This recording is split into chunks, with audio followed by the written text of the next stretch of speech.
Vande Bharat train മാത്രമാണ് കാസർഗോഡ് നിന്ന് ഉദ്ഘാടനം ഉണ്ടായത്. സ്വാഭാവികമായിട്ടും ഡൽഹി കേന്ദ്രീകരിച്ച് പ്രവർത്തിക്കുന്ന ഒരു ബ്ലോഗർക്ക്, ഒരു ഉത്തരേന്ത്യൻ ബ്ലോഗർക്ക് കാസർഗോഡ് പോലെ വിമാനത്താവളം പോലും ഇല്ലാത്തൊരു സ്ഥലത്ത് പ്രധാനമന്ത്രി നേരിട്ട് പങ്കെടുക്കാത്ത ഒരു ചടങ്ങിന്റെ ദൃശ്യങ്ങൾ പകർത്താൻ ഏതെങ്കിലും തരത്തിലൊരു താല്പര്യമുണ്ടാകുമെന്ന് സാമാന്യേന യുക്തിയുള്ള ആരും വിശ്വസിക്കുകയില്ല.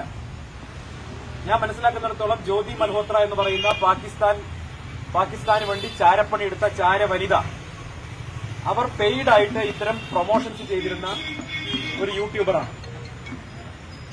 ഈ പരിപാടിക്ക് രണ്ടാം വന്ദേ ഭാരതിന്റെ ഉദ്ഘാടനത്തിന് ജ്യോതി മൽഹോത്രയെ കാസർഗോഡ് എത്തിച്ചത് ഡൽഹി കേന്ദ്രീകരിച്ച് പ്രവർത്തിച്ചിരുന്ന ഒരു മാധ്യമ പ്രവർത്തകൻ, ഇപ്പോ ബിജെപിയുടെ സംസ്ഥാനത്തെ മാധ്യമ വിഭാഗത്തിന്റെ ചുമതല വഹിക്കുന്ന ഒരാൾ, അദ്ദേഹം ഓപ്പറേറ്റ് ചെയ്തിട്ടാണ് ഈ ജ്യോതി മൽഹോത്രയെ വി മുരളീധരന്റെ PR വർക്കിന് വേണ്ടി എത്തിച്ചത് എന്നാണ് നമുക്ക് മനസ്സിലാകുന്നത്. ഇത് സംബന്ധിച്ച് അതല്ലെങ്കിൽ ജ്യോതി മൽഹോത്ര ഇവിടെ എത്തിപ്പെടേണ്ട ഒരു സാഹചര്യവുമില്ല. ഒന്ന്. രണ്ട്, വന്ദേ ഭാരതിന്റെ ഉദ്ഘാടന ഫസ്റ്റ് റണ്ണിൽ റെയിൽവേ ടിക്കറ്റുകൾ ഇഷ്യൂ ചെയ്തിട്ടില്ല. എന്നാൽ വി മുരളീധരൻ എന്താ പറഞ്ഞത്? വി മുരളീധരൻ പറഞ്ഞത് റെയിൽവേയുടെ പാസില്ലാതെ കയറാൻ പറ്റുമോ, ബിജെപിയുടെ ലോഗോ അടിച്ചിട്ടാണോ പാസ് കൊടുത്തത് എന്നൊക്കെ അദ്ദേഹം ഓരോ വിദണ്ഡവാദങ്ങളാണ് ഉന്നയിച്ചത്. പക്ഷേ മാധ്യമപ്രവർത്തകരായ നിങ്ങൾക്ക് പോലും അറിയുന്നുണ്ടാകും, വന്ദേ ഭാരതിന്റെ ആദ്യ ഉദ്ഘാടന ഓട്ടത്തിൽ, അത് ഒന്നാമത്തേതും രണ്ടാമത്തേതും, അതിൽ ബിജെപി സംസ്ഥാന കമ്മിറ്റി ഓഫീസിൽ നിന്നാണ് വന്ദേ ഭാരതിന് വേണ്ട പാസുകൾ കൊടുത്തത്. ഞാൻ ഇന്ന് റെയിൽവേയുമായി ബന്ധപ്പെട്ട് അത് ആവർത്തിച്ച് ഉറപ്പാക്കിയിട്ടുണ്ട്. റെയിൽവേയുടെ പാലക്കാട് ഡിവിഷനിൽ നിന്നാണ് കാസർഗോഡ് എന്നുള്ള ഉദ്ഘാടനത്തിന്റെ പാസുകൾ അത് ബിജെപി സംസ്ഥാന കമ്മിറ്റിയുടെ ആവശ്യപ്രകാരം കൊടുത്തിട്ടുള്ളത്. ഇത് റെയിൽവേക്ക് ഇക്കാര്യം വ്യക്തമായിട്ട് വിശദീകരിക്കാൻ സാധിക്കും. ജ്യോതി മൽഹോത്രയെ പോലെ ഡൽഹിയിലുള്ള ഒരു യൂട്യൂബർ പാലക്കാട് ഡിവിഷൻ ഓഫീസിലേക്ക് പോയി ഈ ഒരു പാസ് കരസ്ഥമാക്കിയെന്ന് ചോറുണ്ണുന്ന ബുദ്ധിയുള്ള ഒരാളും വിശ്വസിക്കില്ല. ബിജെപി മുഖേന കൊടുത്ത പാസ് തന്നെയാണ് ജ്യോതി മൽഹോത്രയ്ക്ക് കിട്ടിയിട്ടുള്ളത്, ജ്യോതി മൽഹോത്രയ്ക്ക് നൽകിയിട്ടുള്ളത്. അതിന്റെ ഭാഗമായിട്ടാണ് അവർ കാസർഗോഡ് എത്തിയത്. കാസർകോട്ടേക്ക് അവരെ ക്ഷണിച്ചു കൊണ്ടുവന്നതാണ്. അതിന് പുറകിൽ PR വർക്കായിരുന്നു ലക്ഷ്യം എന്നുള്ളത് വ്യക്തമാണ്.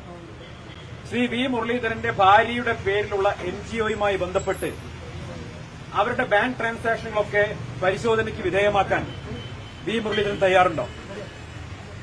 ഡിജിറ്റൽ തെളിവുകളടക്കം പല വിഷയങ്ങളും, ഇത് മാത്രമല്ല പല വിഷയങ്ങളും പുറത്തു വരിക തന്നെ ചെയ്യും, അന്വേഷണ വിധേയമാക്കാൻ തയ്യാറാവണം.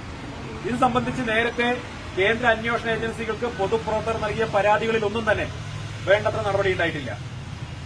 ഇവിടെ ശ്രീ വി മുരളീധരൻ എന്തിനെയാണ് ഭയക്കുന്നത്? അദ്ദേഹം എന്നെക്കുറിച്ച് പറഞ്ഞത് പുത്തനച്ചി പുരപ്പുറം തുപ്പുന്നാണ്. അദ്ദേഹത്തിന് രാജീവ് ചന്ദ്രശേഖരനെ വല്ലതും പറയാനുണ്ടെങ്കിൽ നേരിട്ടങ്ങ് പറഞ്ഞാൽ മതി, എന്നെ ഉപയോഗിച്ചുകൊണ്ട് പറയണ്ട. അദ്ദേഹത്തിന് ഇപ്പോ വി മുരളീധരനെയും സുരേന്ദ്രനെയും ഒക്കെ ബിജെപിയുടെ ജില്ലാ മീറ്റിംഗുകൾക്ക് പോലും വിളിക്കുന്നില്ല എന്നാണ് ഞാൻ കേട്ടത്. അപ്പൊ അദ്ദേഹത്തിന് രാജീവ് ചന്ദ്രശേഖരനെ കുറിച്ച് പുത്തനച്ചി പുരപ്പുറം തൂക്കുമെന്നാണ് അഭിപ്രായമെങ്കിൽ അത് നേരിട്ട് മുഖത്ത് നോക്കി പറയാനുള്ള ആർജവം കാണിക്കണം, അതല്ലാതെ എന്നെ ഉപയോഗിച്ചുകൊണ്ട് പറയാൻ നോക്കണ്ട. ഞാൻ കോൺഗ്രസ് പാർട്ടിയുടെ ഭാഗമായിട്ട് ഏകദേശം 8 മാസത്തോളായി. ഞാനിവിടെ ഇപ്പൊ പുതിയ ആളല്ല, ഞാൻ കോൺഗ്രസിന്റെ ഉറച്ച പ്രവർത്തകനാണ്. ആ കോൺഗ്രസ് പ്രവർത്തകർക്കൊപ്പം ഈ കേരളത്തിലെ പിണറായി സർക്കാർ സ്വീകരിക്കുന്ന ജനവിരുദ്ധ നയങ്ങൾക്കെതിരായി ആ പോരാട്ടത്തിൽ അണിചേരുന്ന സാധാരണ കോൺഗ്രസ് പ്രവർത്തനമാണ്. അതുകൊണ്ട് തന്നെ മുരളീധരന്റെ സർട്ടിഫിക്കറ്റ് എനിക്ക് ആവശ്യമില്ല. പിന്നെ അദ്ദേഹം പറഞ്ഞ കാര്യങ്ങൾ, അദ്ദേഹത്തിന്റെ മന്ത്രിയായിരുന്ന കാലത്ത് അദ്ദേഹത്തിന്റെ പ്രവർത്തനം സംബന്ധിച്ച് സമാനമായിട്ടുള്ള ആരോപണങ്ങൾ മുൻപേ ഉണ്ടായിട്ടുണ്ടല്ലോ. DRDOയുടെ ഉദ്യോഗസ്ഥനെന്ന വ്യാജേന വി മുരളീധരന്റെ ഭാര്യയുടെ NGOയുടെ ഭാഗമായിരുന്ന ഒരു വ്യക്തി അരുൺ രവീന്ദ്രൻ, മലപ്പുറത്തെ BJPയുടെ ജില്ലാ നേതാവിന്റെ ബന്ധു, ഡൽഹിയിൽ പോയി താമസമായിരുന്നല്ലോ. ഡൽഹിയിൽ ആരാണ് അരുൺ രവീന്ദ്രനെ കൊണ്ടുപോയത്? ആരാണ് പ്രതിരോധ വകുപ്പിന്റെ വ്യാജ ID കാർഡ് എന്നല്ല, ഒറിജിനൽ ID കാർഡ് ഈ അരുൺ രവീന്ദ്രന് കൊടുത്തത്? അങ്ങനെ റോയും IBയും അടക്കമുള്ള ഏജൻസികൾ പ്രവർത്തിക്കുന്ന, അന്ന് ന്യൂനപക്ഷ കമ്മീഷൻ ചെയർമാനായിരുന്ന ഇന്നത്തെ കേന്ദ്രമന്ത്രി ജോർജ് കുര്യന്റെ ഓഫീസിലെ സ്ഥിരം സന്ദർശകനായിരുന്നില്ലേ അരുൺ രവീന്ദ്രൻ? ന്യൂനപക്ഷ കമ്മീഷന്റെ അതേ ഓഫീസ് കെട്ടിടത്തിൽ പ്രവർത്തിക്കുകയാണ് കേന്ദ്ര അന്വേഷണ ഏജൻസികൾ. രാജ്യത്തെ പ്രധാനപ്പെട്ട ഏജൻസികൾ. ആ കെട്ടിടത്തിലേക്ക് ഈസി ആയിട്ട് ആക്സസ് ആയിരുന്നു അരുൺ രവീന്ദ്രന്. DRDOയുടെ ഐഡന്റിറ്റി കാർഡ്, അതായത് ഏതെങ്കിലും തരത്തിൽ പ്രതിരോധ വകുപ്പിന്റെ ഐഡന്റി കാർഡ് വ്യാജമായിട്ടുണ്ടാക്കിയ ഐഡന്റി കാർഡ് അല്ല, മറിച്ച് പ്രതിരോധ വകുപ്പിനുള്ളിൽ നിന്ന് അരുൺ രവീന്ദ്രന് ഈ ഐഡന്റി കാർഡ് ഉണ്ടാക്കി കൊടുത്തു. ആ ഐഡന്റി കാർഡ് ഉണ്ടാക്കി കൊടുത്ത് ആ ID കാർഡ് ഉപയോഗിച്ചുകൊണ്ട് ഇദ്ദേഹം അവിടെ നടത്തിയിട്ടുള്ള പ്രവർത്തനങ്ങൾ ആർക്കു വേണ്ടിയായിരുന്നു? ഇത് സംബന്ധിച്ച് അരുൺ രവീന്ദ്രന്റെ ഭാര്യ അരുൺ രവീന്ദ്രനുമായി ഒരു പ്രശ്നമുണ്ടായപ്പോൾ പരാതി കൊടുത്തു. ആ പരാതി കേരള പോലീസ് അന്വേഷിച്ചപ്പോ അരുൺ രവീന്ദ്രന്റെ വീട്ടിൽ നിന്നും DRDOയുടെ ഐഡന്റിറ്റി കാർഡ് കണ്ടെത്തിയാണ്. അരുൺ രവീന്ദ്രന്റെ ഭാര്യ DRDOയുടെ ചീഫിന് പരാതി കൊടുത്തു. താങ്കളുടെ സ്ഥാപനത്തിൽ ജോലി ചെയ്യുന്ന എന്റെ ഭർത്താവ് എന്നെ ഇതുപോലെ ഉപദ്രവിക്കുന്നു എന്ന് പരാതി കൊടുത്തപ്പോൾ DRDOയുടെ ചീഫ് കൊടുത്ത മറുപടി എന്റെ സ്ഥാപനത്തിൽ ഇങ്ങനെയാൾ പ്രവർത്തിക്കുന്നില്ല എന്നാണ്. അങ്ങനെ കേരള പോലീസ് കേസ് അന്വേഷിച്ചു. അരുൺ രവീന്ദ്രനെ അറസ്റ്റ് ചെയ്തു. അരുൺ രവീന്ദ്രന്റെ വീട്ടിൽ നിന്ന് ഈ ഐഡന്റി കാർഡ് കണ്ടെടുത്തു. ബാലഗോകുലത്തിന്റെ RSSന്റെ സംഘടനയായ ബാലഗോകുലത്തിന്റെ ഡൽഹിയിലെ മയൂർ ബിഹാറിലെ ചുമതലയുണ്ടായിരുന്നു അരുൺ രവീന്ദ്രന്. മലപ്പുറം ജില്ലയിലെ BJP നേതാവിന്റെ ബന്ധുവാണ് അരുൺ രവീന്ദ്രൻ. ആ അരുൺ രവീന്ദ്രനെ ആരായിരുന്നു ഡൽഹിയിൽ കൊണ്ടുപോയത്? വി മുരളീധരന്റെ ഭാര്യയുടെ NGOയുടെ ഭാഗമായി പ്രവർത്തിക്കുകയായിരുന്നു. എന്നിട്ട് ആ കേസ് കേരള പോലീസ് എന്ത് ചെയ്തു? വി മുരളീധരന് വേണ്ടി കൊടകര അട്ടിമറിച്ചതുപോലെ, മഞ്ചേശ്വരം അട്ടിമറിച്ചതുപോലെ, വയനാട് അട്ടിമറിച്ചതുപോലെ ഈ DRDOയുടെ രാജ്യദ്രോഹപരമായ ഈ കേസ് പിണറായി വിജയന്റെ പോലീസ് വി മുരളീധരന് വേണ്ടി അട്ടിമറിച്ചു കൊടുക്കുകയാണ് ചെയ്തത്. അതിൽ DRDO എലിമെന്റ് അടക്കമുള്ള കാര്യങ്ങൾ, ഒരുപക്ഷെ ചാരപ്രവർത്തനത്തെക്കാൾ ഗുരുതരമായിട്ടുള്ള ഈ ആക്ഷേപം തെളിവ് സഹിതം കേരള പോലീസിന്റെ കയ്യിൽ കിട്ടിയിട്ടും ഈ കേസ് അട്ടിമറിച്ചു കൊടുക്കുകയാണ് ചെയ്തത്. അത് സാധാരണ ഒരു ചീറ്റിംഗ് കേസാക്കി മാറ്റി. അരുൺ രവീന്ദ്രൻ ജയിലിൽ പോയി എന്നാണ് ഞാൻ മനസ്സിലാക്കുന്നത്. പക്ഷേ ജാമ്യത്തിലിറങ്ങിയ ശേഷം ഇപ്പൊ അരുൺ രവീന്ദ്രൻ എവിടെയാണ്? അതിന് മറുപടി പറയേണ്ട ബാധ്യത മുരളീധരനുണ്ട്. ഇപ്പൊ അരുൺ രവീന്ദ്രൻ എവിടെയാണ്?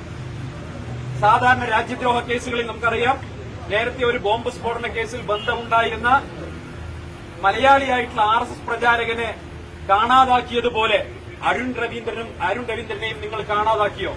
അരുൺ രവീന്ദ്രൻ ജീവനോടെ ഇരിക്കുന്നുണ്ടോ ഇല്ലയോ? ഇത് സംബന്ധിച്ച് മറുപടി പറയേണ്ടത് വി മുരളീധരനാണ്. വി മുരളീധരൻ മന്ത്രിയായിരിക്കുമ്പോൾ ചെയ്ത കാര്യങ്ങളും പല വിധത്തിലുള്ള ഇടപാടുകളും സംബന്ധിച്ചൊക്കെ കൃത്യമായിട്ട് അന്വേഷണം നടക്കേണ്ടതുണ്ട്. ഞാൻ വി മുരളീധരനെ വെല്ലുവിളിക്കുകയാണ്. താങ്കളുടെ ഭാര്യയുടെ NGO സംബന്ധിച്ച ഇടപാടുകൾ അത് സുതാര്യമായ ഒരു അന്വേഷണത്തിന് വിധേയമാക്കാൻ തയ്യാറുണ്ടോ? അരുൺ രവീന്ദ്രനെ ഡൽഹിയിൽ സഹായിച്ചതാരാണ്? ഡൽഹിയിലെ മാധ്യമപ്രവർത്തകർക്കറിയാം. RSSന്റെ ഓഫീസിലും BJPയുടെ ഓഫീസിലും മുരളീധരന്റെ ഓഫീസിലും ജോർജ് കുര്യന്റെ ഓഫീസിലും സ്ഥിരം സന്ദർശകനായിരുന്ന ഇയാളെ ആരാണ് കൊണ്ടുപോയത്? ഇതിനൊക്കെ മറുപടി പറയാനുള്ള ബാധ്യത മുരളീധരനുണ്ട്. മുരളീധരൻ ഇന്നലെ വാസ്തവത്തിൽ വലിയ പ്രതിരോധത്തിലാണ്.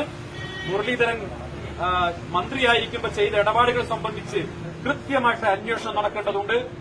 എന്തായാലും വരുന്ന ദിവസങ്ങളിൽ BJPയുടെ നിലവിലെ സംസ്ഥാന നേതാക്കൾ തന്നെ മുരളീധരൻ മന്ത്രിയായിരിക്കുമ്പോൾ ചെയ്ത കാര്യങ്ങൾ ഡിജിറ്റൽ തെളിവുകളടക്കം പുറത്തുവിടുമെന്നുള്ള കാര്യത്തിൽ എനിക്ക് ഒരു സംശയവുമില്ല. കാര്യങ്ങൾ പുറത്തുവരാൻ പോവുകയാണ്.